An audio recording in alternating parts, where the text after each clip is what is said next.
नमस्कार, मी दादासाहेब चोरुमले. आ, आपण आज एका वेगळ्या विषयावरती व्हिडिओ तयार करतोय. आपल्या सर्वांना माहिती आहे की गेल्या 2 दिवसापूर्वी राष्ट्रवादी काँग्रेस पक्षाचे सर्वेसर्वा आणि माजी केंद्रीय मंत्री शरदचंद्रजी पवार हे विधान भवनामध्ये गेले होते. विधान भवनामध्ये गेल्यानंतर त्यांचं खरं तर खूप मोठ्या जल्लोषामध्ये स्वागतही त्या ठिकाणी झालं. जवळपास 34 वर्षानंतर पवारसाहेब अधिवेशनाच्या काळामध्ये विधिमंडळामध्ये गेले आणि त्यामुळे त्यांचं सर्वपक्षीय मोठं स्वागत करण्यात आलं. त्या ठिकाणी त्यांनी त्यांच्या पक्षाची एक संसदीय मंडळाची एक मीटिंग आयोजित केली आणि त्या मीटिंगच्या माध्यमातून त्यांनी या राज्याचे उपमुख्यमंत्री एकनाथजी शिंदे यांची भेट घेतली. एकनाथजी शिंदे यांनी त्यांचं जोरदार स्वागतही केलं आणि त्यानंतर त्या ठिकाणी त्यांनी त्यांच्या दालनामध्ये त्यांच्या पक्षाची मीटिंग आयोजित केली. यावरती खूप मोठ्या चर्चा घडल्या, त्याच्या उलटसुलट रिॲक्शनही त्या ठिकाणी आलेले आपल्याला पाहायला मिळालं. म्हणजे सर्वप्रथम रिॲक्शन शिवसेनेचे संजय राऊत यांनी दिली की ते म्हणाले की खरं तर पवारसाहेबांना विधानमंडळाच्या समोरच यशवंतराव चव्हाण सेंटर होतं किंवा त्या राष्ट्रवादी काँग्रेस पक्षाचं कार्यालय होतं, या ठिकाणी त्यांनी ही मिटिंग घ्यायला पाहिजे होती.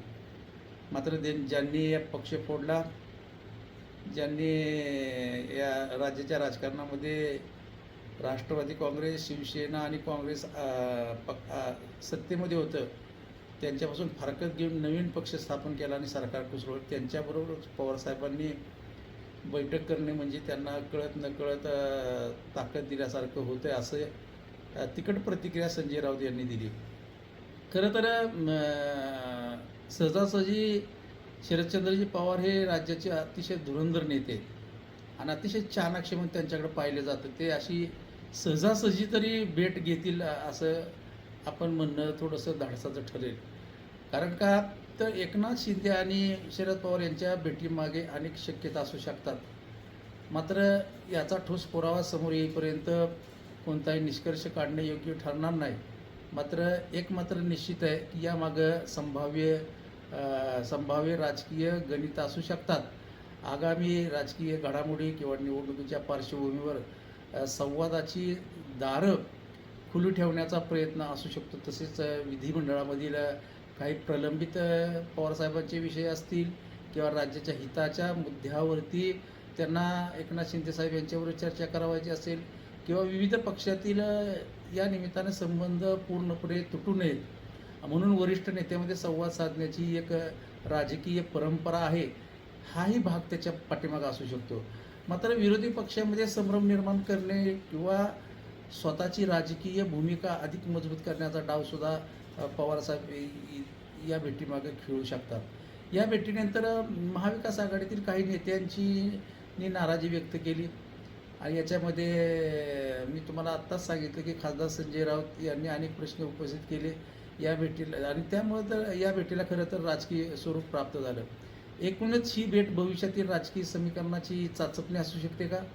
मात्र यावर लगेच युती, पक्षबदल होणार असे निष्कर्ष काढणे सध्या तरी घाईचं ठरेल.